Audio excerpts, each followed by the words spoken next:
The conversation. Talk to your teenager together. Talk to your partner about it early and plan what to say together so there's only one version of the story. If both parents being present is not an option, try to have separate conversations, but agree ahead what you are going to disclose. Be the first to tell them. Don't let them find out from anyone but you as the parents. Tell them face to face. Do not tell them over the telephone, via email, or text message. Make sure it happens face to face. Be in a comfortable and confidential environment. This can be your home or any other private space where you can have an open conversation. This intimate discussion needs to be private. Do it at a time that is convenient to you and your teenager. Sit at the same level as them to give them more confidence. Keep the boundaries. Decide the boundaries of the conversation in advance and stick to them. For example, the details of the relationship with your partner should be out of bounds. What to do? Tell them it's not their fault. You can say that you are sorry and that you did not mean things to turn out this way, as well as not being their fault. It's also not their responsibility to try and fix things. The relationship between you and your partner is your own affair. Listen very carefully to what your teenager says. Ask them about their concerns and suggestions about how to organise the future, but also make it clear they are not responsible for making decisions, only you can do that. Give them space and privacy to react and be prepared for negativity. This is an incredibly difficult situation for them, and working through it will take time, perhaps a lot of time. Tell them that family relationships will be sustained. The family will change, but for the majority of people, your teenager's relationships with family members will stay the same. Where possible, tell them both parents still love them and will keep on doing so, whatever changes. Be honest and clear. Only promise things you can guarantee to deliver. If you have already decided on changes, one parent moving out for example, be clear and precise about it.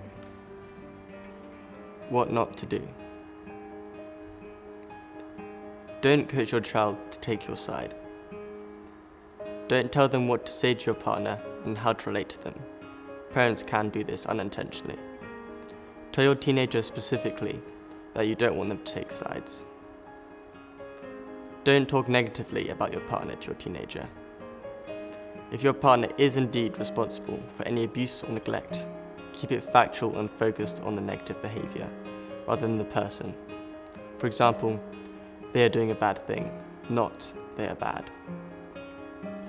Cry while you talk if you need to, but don't completely break down or raise your voice.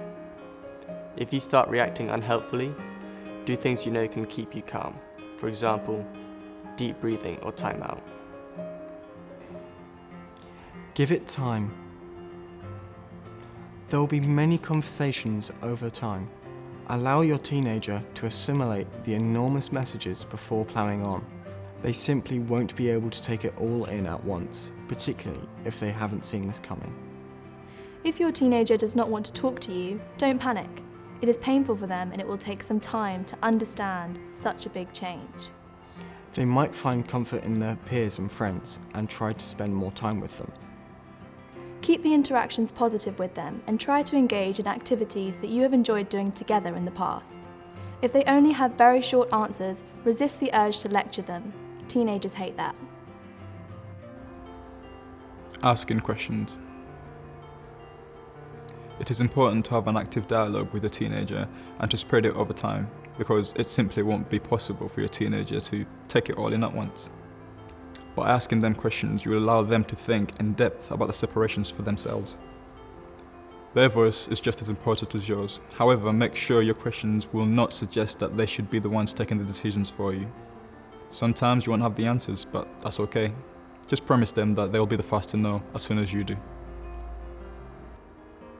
Questions to ask. What is important for you right now? This question shows that you are interested and wish to be more invested in their life. It will demonstrate that you care about their priorities. Make sure you listen to them, even if you do not receive the answer you expected. How do you feel? Asking this will show that you care about their feelings.